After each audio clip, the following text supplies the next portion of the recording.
Are the Atlanta Hawks better than what we thought? Are they a better team than what we anticipated? And will they go further than we all once believed? In this video, I'm going to break this down, but this all is spurring from the 120 to 116 victory over the Brooklyn Nets yesterday. The Atlanta Hawks are officially 1-0 in the start of the NBA basketball season. Now, why do I think the Atlanta Hawks are better than I thought they were? To be honest, going into the season, I thought the Atlanta Hawks, at best, would be a play-in team. They had a lot of movement going around, and they had a lot of roster changes. But as of right now, I think this team could get upwards to the fifth or fourth seed in the playoffs. And here's why. There's a lot more continuity within this team right now. You can see that yesterday, but there's a lot better defense being played. The big thing here was last year, the Atlanta Hawks never struggled to score.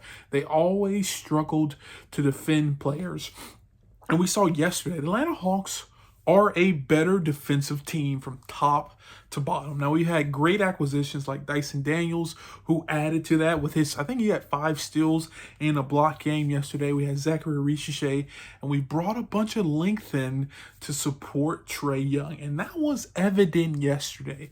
Trae Young also seems to be excelling in his role. He doesn't have to worry about playing off ball. He can figure out ways to find the open player, and this was evident in his 8-assist game at halftime. He ended up having 30+ points, which shows he's a playmaker, but at halftime he had 8+ assists. And that means Trae Young was looking for guys, and the team is better from a whole. Now, no knock on DeJounte Murray. He was a great player, but I think Dyson Daniels, from a fit perspective, fits this team better, and they fit what they want to do in the future, and that's play defense and shoot a bunch of threes. And it was very reassuring to, number one, not only see the Atlanta Hawks win, but number two, see them by playing pretty good defense down the stretch. Now, there's one point they were up by like 8 or 10, and then they let I can't think of his name, just hit a bunch of threes and kind of narrow the lead. But it looked like from the start of the game to the end of the game that the Atlanta Hawks were in control, and that's something that is good to see, especially for a team who would give up games to quote-unquote lesser opponents. Now, one worry that I saw yesterday is when Trae Young was out the game, who will be then in to initiate the offense? I know a lot of people are targeting Kobe Buffkin, but he did not play, and we just didn't see a lot of him yesterday. Another issue that I saw is the Atlanta Hawks have a lot of players, a lot of good quality players, and we even saw Veet playing yesterday.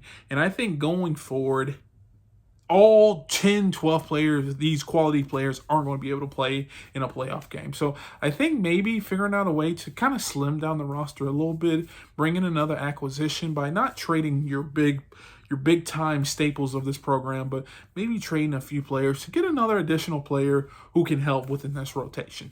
But overall, good win for the Atlanta Hawks.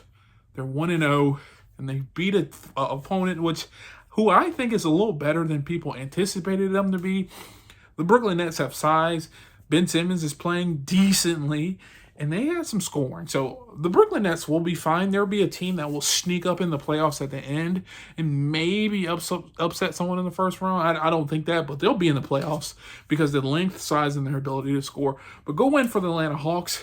And if you enjoyed this video, please do me a favor. Hit the thumbs up, subscribe, and turn on the post notifications. And if you want to see more videos like this, check this one out right here.